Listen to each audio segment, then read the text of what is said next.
la bienvenida, este es un privilegio muy grande y démosle un aplauso. Pues buenas tardes, compañeros, compañeras, camaradas. Bueno, mi nombre es Luis Cario, yo soy latinoamericanista, soy historiador y soy archivista. Yo trabajo en el Archivo Histórico de la Ciudad de México y pues bueno, el camino de la lucha a mí me ha llevado a especializarme en el ámbito de la historia y de la documentación histórica. Y dentro de eso, pues sí, recientemente justo coincidió con que el camarada Demian tuvo a bien extenderme la invitación a este importante espacio. Pues quiero aprovechar primero que nada para agradecerle tanto a él como a todos los compañeros y compañeras que forman parte de Libertarte, porque pues es muy importante sostener, sobre todo en espacios con tanta tradición y tanta cultura como es aquí el Tianguis del Libro de San Fernando, espacios de discusión, de socialización del conocimiento, de diálogo, de debate en torno a una cosa que en este caso pues es la lucha social, pero en particular sobre uno de los más grandes referentes que tenemos quienes hoy en día seguimos luchando por transformar la realidad. Karl Marx, o Carlitos Marx, como algunos le decimos de cariño, nace en 1818 en Treveris, en la Prusia de la realidad social después de la invasión napoleónica. ¿Por qué es importante entender la vida de Carlos Marx para entender su obra? Porque el desarrollo histórico del pensamiento de Marx va a estar profundamente conectado con el desarrollo de la lucha de clases. Por supuesto, él no nace sabiendo esto, sino va a tener un proceso como todos nosotros y nosotras de toma de conciencia. En 1818, él nace en una Prusia en la que se debaten los fundamentos teológicos de la realidad alemana y en el cual hay una disputa pues en términos étnicos, en términos nacionales, etcétera, etcétera, porque es lo que se construye como nación después de las invasiones napoleónicas. Dentro de esto, una de las cosas que tenemos que entender antes de simplemente hacer una cronología de su vida, de los elementos más importantes de ella, los acontecimientos tanto históricos como de su vida personal y familiar, hay que entender cómo es que este legado llega a nosotros. A la muerte de Marx en 1883, él vivía ya a 1 kilómetro exactamente del departamento donde vivía también su gran amigo y entrañable compañero de lucha, Friedrich Engels, en Londres, que fue la última estadía de Marx después de muchos exilios que él tuvo a lo largo de su vida para poder pues continuar con los procesos de lucha como uno de los más grandes internacionalistas de nuestra historia. A la muerte de Marx, pues el primer albacea por supuesto va a ser Federico Engels, pero después va a venir un proceso muy complicado sobre cómo se van a ir conociendo, interpretando y publicando muchos de los trabajos que Marx llevó a cabo durante su vida.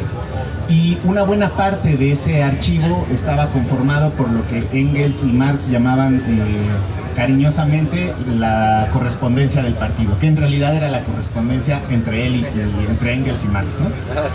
Es a través del estudio de estos archivos que nosotros podemos tener una noción de cuál fue la vida de Marx. Y como si él hubiera tocado escribir su propia vida, que él nunca hubiera hecho algo así porque le hubiera parecido superfluo o superficial. Pero si tuviéramos que entenderlo, justo tendríamos que entenderlo a la luz de qué es lo que está pasando en el mundo. Él nace, es un hombre que nace a inicios del siglo XIX, 1818. Están pasando 3 procesos importantes sociales que se están asentando y que van a construir y van a desarrollar la sociedad en la que va a crecer y la que se va a formar Marx, la cual va a estudiar y la cual va a criticar revolucionariamente, ¿no? La primera pues es la revolución industrial. Esto lo que implicó es la transformación radical de las formas productivas, es decir, la automatización, las cadenas de montaje, y que trajo aparejado uno de los momentos más crueles de lo que hoy llamaríamos el asalariado o el trabajador, pero que en su momento pues se le decía muy claramente como el esclavismo asalariado, ¿no? La transformación radical de los modos de producción implicó el trabajo infantil, el trabajo forzado, las largas jornadas de 16 o más horas, el hacinamiento de grandes grupos de trabajadores dentro de jaulas para que pudieran estar al siguiente día trabajando. Entonces es una realidad inhumana, ¿no? Y es la realidad en la que se empieza a crecer y a formar Marx. Él es hijo de una familia judía. Su abuelo fue rabino, su padre estudió para ser rabino pero termina no siéndolo, y su padre se vuelve un nacionalista prusiano. Dentro de ese nacionalismo le quedaban a los judíos dentro de Prusia una opción: o continuar con su propia religión o cambiarse al protestantismo, cambiarse al cristianismo, adoptar otro nombre y entonces poder tener acceso a otras cosas que el Estado prusiano garantizaba.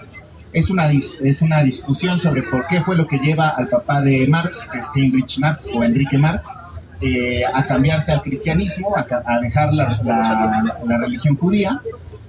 Pero una de ellas puede ser que justo en el momento en el que se abren las convocatorias para poder hacer este cambio de religión, están también las convocatorias en las que su hijo, Carlos Marx, estaba ya en edad de entrar al ámbito escolar, ¿no? Entonces, en ese margen, lo que produce también la revolución industrial es un éxodo del campo hacia la ciudad. El campo se está vaciando, sí tiene elementos productivos implicados dentro del proceso de revolución industrial, pero sobre todo está dejando básicamente a quien quiera que no tuviera propiedad, un montón de gente que se quedó sin propiedad, sin los medios para hacerse de una vida, se tenía que trasladar a las ciudades. El otro contexto es el de, todavía si lo pensamos en ámbitos más recientes, por ejemplo, a mí me pudo haber tocado en este sentido. En 1789 se da la Revolución Francesa. Marx nace en el 18, imaginemos que esto pasó en 1989 y hoy 2026, ahorita Marx ya tendría 8 años, ¿no? Para que vean qué tan cercanos fueron los procesos sociales en el marco de los cuales nace una persona como Marx. Y en 1830 y 1848 se van a dar otra serie de revoluciones en Europa que a Marx ya le van a tocar, pero pues en una vida ya mucho más adulta, una más juvenil y luego una más adulta, la de 48, ¿no? En el marco de esto pues, se dan luchas por la soberanía popular, se dan luchas posteriores como va a ser la revolución de la Comuna de París, etcétera, etcétera. Y la otra es cuál es esta cuestión social de lo que había implicado el proceso de revolución industrial, la creación de un amplio ejército de obreros industriales, etcétera, etcétera, de que es la instauración del capitalismo durante el siglo XIX. Pues bueno, esto además de las jornadas que ya les había dicho, el hacinamiento urbano y el nacimiento del movimiento obrero. Con él, ya desde la Revolución Francesa había pasado, empiezan a aparecer una serie de teorías, ideologías emancipatorias que se implican en el mundo de lo que llamaríamos los socialismos, ¿no? Pues Marx nace en ese mundo, pero no hay una teoría que aspire a construir una crítica del mundo que se está construyendo, que es el asentamiento de la sociedad burguesa y es el capitalismo, y Marx va a ser uno de los primeros que va a contribuir en entender ese mundo, porque mucho del socialismo que a Marx le toca conocer y contra el que debate y discute, es un socialismo que estaba pensando en cómo desarrollar la utopía, cómo perfilar la idea de una sociedad utópica, más igual, más fraterna, más justa, ¿no? Pero no se habían abocado a entender cómo es que habíamos llegado a la circunstancia social que implicó la creación del capitalismo, ¿no? o la constitución del capitalismo. Nacido en Trevithick, en Prusia, en 1835 ingresa finalmente a la universidad. Por empujo de su padre, él estudia Derecho. Hay una carta muy bonita de él antes de estudiar la universidad. Es de las pocas archivos que se mantienen de su vida infante, en el cual es una carta, un ejercicio que le daban a los niños en la escuela primaria, en el sistema escolar prusiano, donde les preguntan sobre la elección de la carrera, ¿no? Y aquí sí ya se vislumbraba algo de lo que va a ser el desarrollo del pensamiento de Marx. Les voy a leer un poco. Dice, en el momento del examen, este examen en el que les hacían a los niños en Prusia, parecía no andar muy fuerte en religión ni en historia.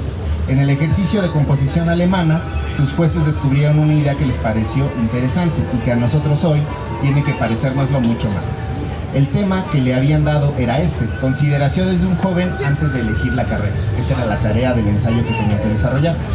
La calificación decía que el ejercicio de Carlos Marx se distinguía por su riqueza de ideas y su buena distribución sistemática, aunque el alumno seguía incurriendo en el vicio que le era peculiar de rebuscar exageradamente, hasta encontrar expresiones raras y llenas de imágenes.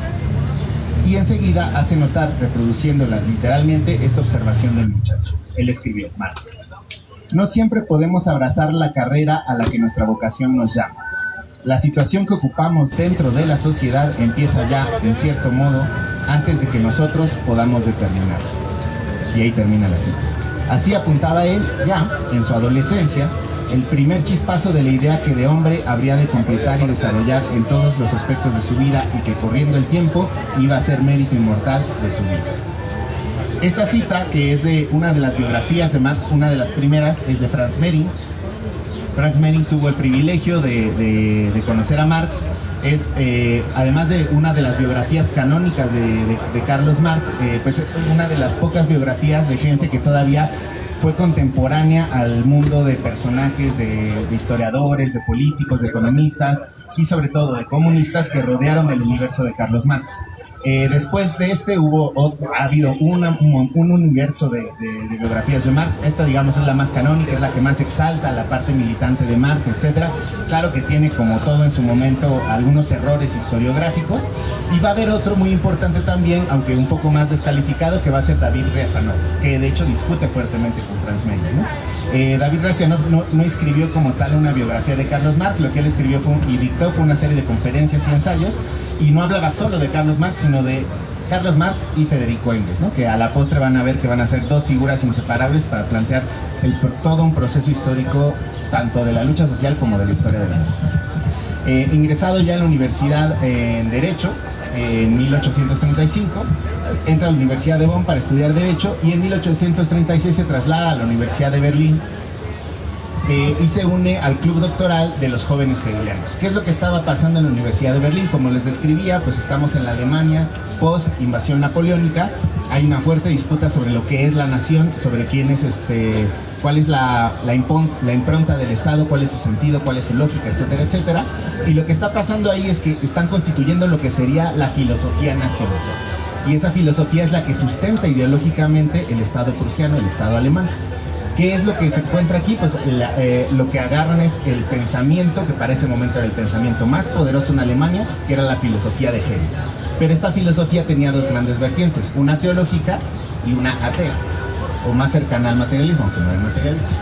En 1836 Marx se une a un club de estudiantes, profesores, etcétera, en el que se va a encontrar a amigos que van a ser amigos y después no tan amigos, sino contrincantes políticos como Otto Bauer.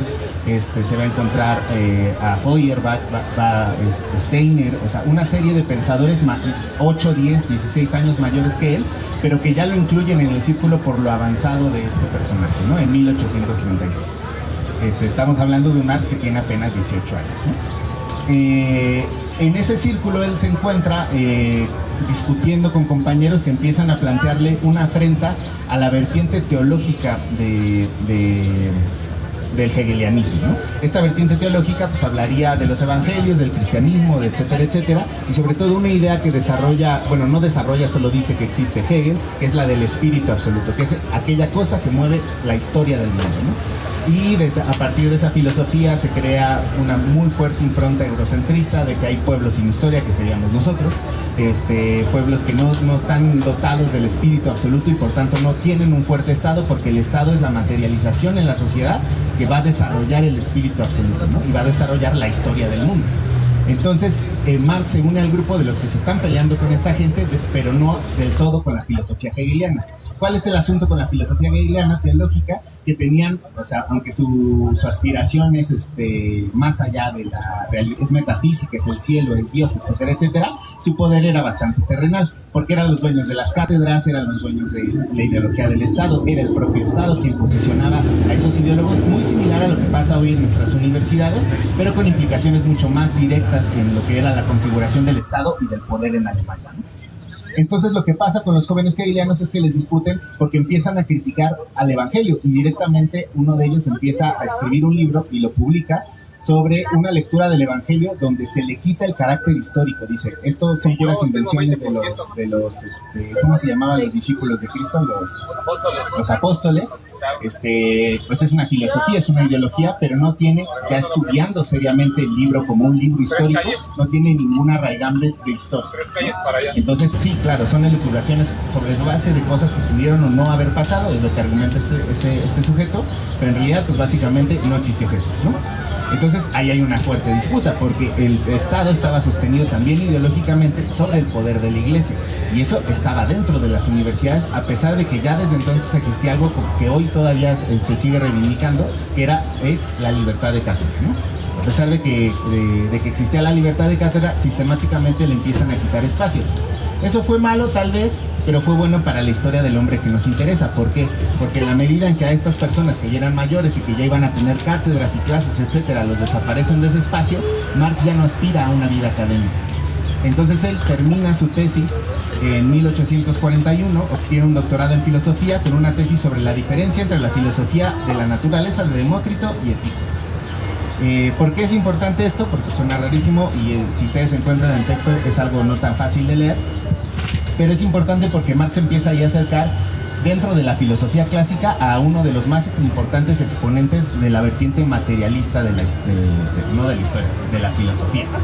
¿Por qué es importante distinguir esto además en la filosofía? Porque es el marco de las disputas en la que Marx va a empezar a desarrollar sus ideas y su pensamiento. Ya junto con los jóvenes hegelianos criticando la idea teológica de la filosofía, da un paso más hacia el estudio del materialismo dentro de la filosofía. Básicamente, ¿qué es? En la filosofía hay una discusión sobre el sujeto y el objeto. Es el núcleo de cualquier filosofía. Esa relación entre el sujeto y el objeto es: ¿el sujeto crea el objeto o el objeto crea al sujeto, por ejemplo, ¿no? Desde la filosofía idealista, que sería la de Hegel, que sería la de Platón, que sería la de Aristóteles, la idea es la que crea la realidad.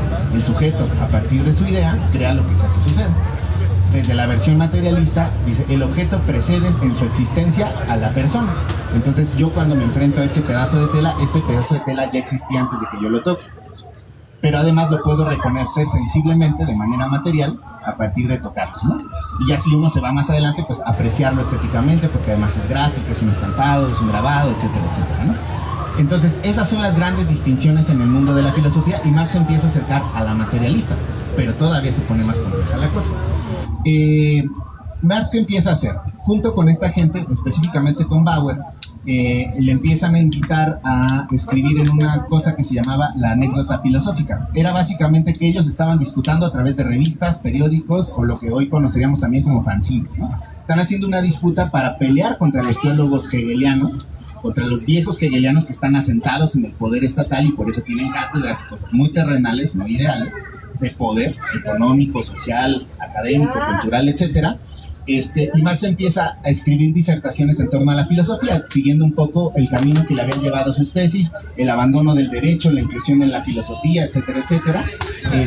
Pero de pronto le invitan a escribir y a la postre termina dirigiendo algo que se conoce como la Gaceta del Rin, o la Gaceta Renana, ¿no? O en alemán, de Rheinische Zeitung.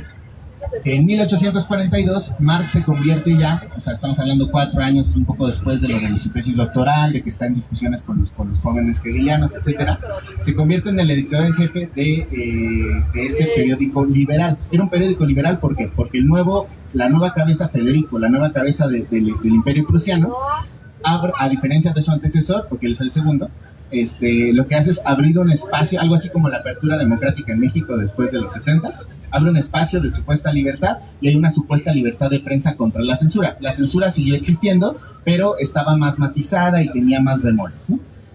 Marx empieza a escribir en la Gaceta Renana, se convierte en 1842, a mediados del siglo, en el editor de la Gaceta Renana, y él discute con otra cosa que también se editaba ahí en el Rin, Renana es el gentilicio de Rin, que es la dieta renana. Dentro de esta apertura democrática del gobierno alemán, se da la creación de las dietas. Las dietas, hagan de cuenta que era como el cabildo del ayuntamiento. Tenían un poder muy chiquito, muy mínimo, pero se daba la ilusión de la participación de un poder a nivel local en el gran imperio alemán, ¿no? En esta participación ellos escriben una dieta. La dieta es la publicación de los debates, pero ellos están pugnando, Marx está criticando desde la Gaceta Renana, desde la Gaceta del Rin, que no se publican las discusiones y no se publica quién dijo qué dentro de las discusiones. Esto en el marco de que primero la censura, él critica desde la Gaceta del Rin, hace sus primeros ejercicios de crítica demoledora, todavía no al capitalismo, pero sí al Imperio Prusiano, y lo que está criticando es que la supuesta no censura o apertura democrática de Federico II no es tal, ¿no? Pero la segunda y más importante, que es como vamos a entender cómo es que Marx llega a construir su idea de justicia, a construir y a entender qué es lo justo y qué es lo no justo dentro de su realidad y su formación juvenil, escribe largos artículos sobre un tema que es el robo de la ley. Esta dieta renana, que les digo que era como un cabildo chiquito con un poder mínimo, empieza a emitir una serie de leyes, dictámenes, etc. Uno de ellos era una fuerte represión hacia campesinos pobres, que recordemos que en el proceso de revolución industrial habían perdido los medios para hacerse de una vida, para comer, para trabajar, para mantener a su familia, etcétera, etcétera. Y en el marco de eso, esta gente además los reprime porque ¿qué es lo que hacía la gente? En los bosques, ustedes, o aquí mismo, aquí en el parque, ustedes, un árbol viejo tira ramas. Y esas ramas, lo que hacía la gente pobre, los campesinos pauperizados, era recoger las ramas. ¿Por qué? Porque en ese momento el combustible era la leña, para cocinar, para calentarse, para tener un hogar. ¿Y qué es lo que hicieron los de la dieta del Rin? Pues fue dictar leyes para evitar el robo de la leña. Entonces Marx aquí se pone a pensar en lo siniestro que es el sistema, en el hecho de que algo que es natural, que a nadie le costó producir, que es un árbol, que tira leña, o sea, que tira ramas secas, etcétera, etcétera, y lo dictaminan como un robo. Entonces Marx empieza a entender las cuestiones de la propiedad. ¿A quién le pertenece la rama del árbol que se cayó en el medio del bosque? El que es más, nadie escuchó cuando se cayó. ¿A quién le pertenece? ¿Y por qué habrían de reprimir al campesino que necesita vivir para cocinar, para calentarse, para estar con su familia? Entonces Marx hace unas duras, fuertísimas críticas. Estas sí las pueden encontrar ahí en marxist.org, que están así en todo el archivo de un montón de textos de Marx en español. Y entonces él empieza a desarrollar sus ideas. Él ya era de por sí un crítico, pero empieza a desarrollar una crítica más terrenal. Ya no está peleando por la idea del espíritu absoluto entre hegelianos, teólogos e idealistas. Ya está peleando porque la gente está siendo robada de un sustento básico, ¿no? No sé si ustedes, pero hace muchos años salió una película que se llama El joven Marx, alemana. Es muy, muy buena, la tienen que ver. Y justo inicia con esa escena de cómo básicamente masacran y machacan a golpes a los pobres campesinos que están tratando de levantar ramas secas. Entonces el gobierno prusiano, finalmente, porque pues Marx ha sido insidioso, en 1843 le cierran la Gaceta, ¿no? Entonces aquí se da un giro intelectual en Marx, la transición de la democracia radical, que es lo que él empezaba a defender, hacia la idea del comunismo. Y la filosofía de Hegel, el Estado no es racional ni universal, no está inspirado por un espíritu absoluto ni en su realización material en la tierra, sino que es un instrumento de dominación. ¿De quién? Pues de quienes determinan que ese bosque y esa rama seca es de ellos y no de los campesinos pobres, ¿no? O sea, de la clase. Entonces, en 1843 finalmente logra regresar a Treveris, de donde él es originario, y se casa con Jenny von Westphalen. Y ella va a ser una persona muy importante para el desarrollo ideológico tanto de él como de Engels, ¿no? Bueno, ella era hija de un seminoble alemán, eran vecinos ahí en Treveris cuando eran niños. Ella era como 6 años mayor que él, y de hecho adelantan su vida a la Universidad de Marx para evitar que se casen tan pronto, aunque al final tanto la familia de ella como de él están de acuerdo en el matrimonio. Ya para 1843 había fallecido el padre de Marx, se terminan casando en octubre del 43, pero además ahí inicia el largo viaje del éxodo de Marx, porque termina siendo exiliado y él se va a París. Entonces, como ven, algo que era supuestamente muy inocente, que era la edición de una gaceta, terminó siendo una de las principales fuentes de persecución de Marx, ¿no? ¿Qué es lo que empieza aquí? Entonces ya una serie de eventos muy importantes, como va a ser primero el encuentro con Federico Engels, ¿no? En el marco de la publicación de los anales franco-alemanes se conocen Engels y Marx, se hacen muy amigos, muy amigos, y es el inicio de una de las camaraderías históricas más impresionantes de la historia del mundo, ¿no? Y además más productivas en términos del legado que han dejado para quienes seguimos luchando, ¿no? Y para la humanidad en general, ¿no? Escriben juntos, publica Marx en 1844 sobre la cuestión judía, crítica a la filosofía del derecho de Hegel, identifica al proletariado como el agente de la emancipación universal. Entonces ya va desagregando las partes de su formación ideológica y lo que él va a sostener. En 1844 descubre que él no entiende la economía y empieza a estudiar la economía, pero todavía desde una vertiente muy filosófica, que serían los manuscritos del 44, que son los manuscritos económico-filosóficos, ¿no? Y finalmente escribe su primera obra conjunta con Engels, a la cual le llaman La Sagrada Familia, a sugerencia de Jenny, que es La Sagrada Familia, ¿no? En 1845. Esto era una crítica a su antiguo correligionario Bruno Bauer, de los idealistas jóvenes hegelianos, contra el que ahora está peleado, ¿no? Pero en buenos términos ideológicos, intelectuales, no crean que se agarraban a muchos.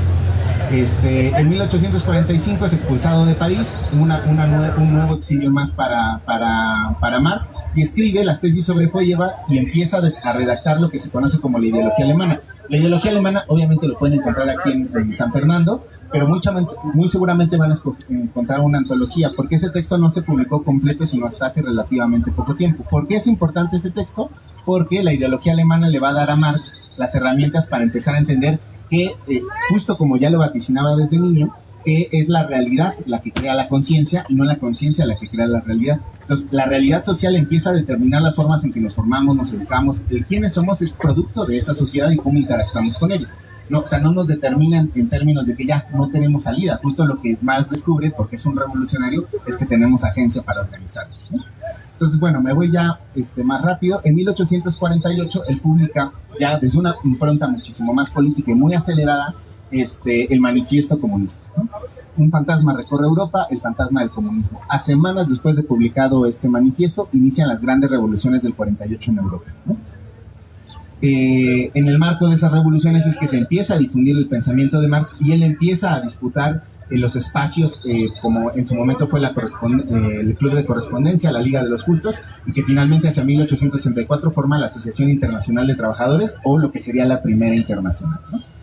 Hay muchos datos sobre su producción intelectual, hay muchas cosas que no se han terminado de publicar, hay muchas que están publicadas y no están en español aún hay un gran trabajo por hacer de Marx, pero yo creo que una de las cosas más importantes que entender de su obra, primero que a lo largo de entender el desarrollo de su vida, de su compañerismo con Lenin, con Engels, con los compañeros de la Asociación Internacional de Trabajadores, con sus correligionarios e incluso con la gente con la que polemiza, Marx va construyendo una filosofía política, una doctrina político-económica, una crítica de la economía política, y va dejando una serie de conceptos que hoy son los pilares y terminaron siendo, como él mismo dice, el ántrax para la burguesía.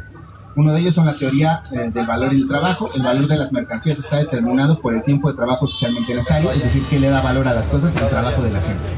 La plusvalía, aquello que el trabajador le imprime a aquello que produce y que no le es devuelto en el salario y que termina siendo la ganancia de quienes hoy nos explotan. La acumulación originaria, el origen de que esta clase se hizo clase en el poder, el capitalista, no a través de una construcción paulatina y pacífica de riqueza y acumulación de capital, sino a través de la guerra, que es la acumulación originaria y que para nuestros pueblos, especialmente en América, significa el robo de nuestras tierras, ¿no? Y el proceso de colonización.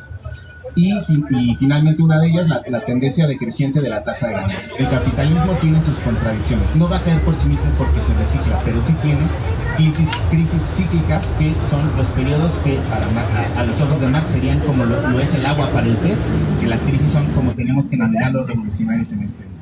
Muchas cosas se quedan en el tintero, ya cierro porque ya vamos sobre el tiempo, pero bueno, la idea un poco de esto era platicarles un poco quién fue Marx, cuáles son los textos, cómo estos textos se relacionan con el periodo que está viviendo, e invitarles sobre todo a leer sobre su vida, a leer su obra y entenderla no solo por lo que escribe, porque además sería difícil de entender muchas de las cosas que escribe si no se conoce justo el contexto en el que está escribiendo. Leer a Marx de manera marxista sería entender a Marx en su contexto, ¿no? Y en la sociedad justamente que lo creó y que hizo de él uno de los más, si no es que el más grande revolucionario de nuestra historia. Muchas gracias.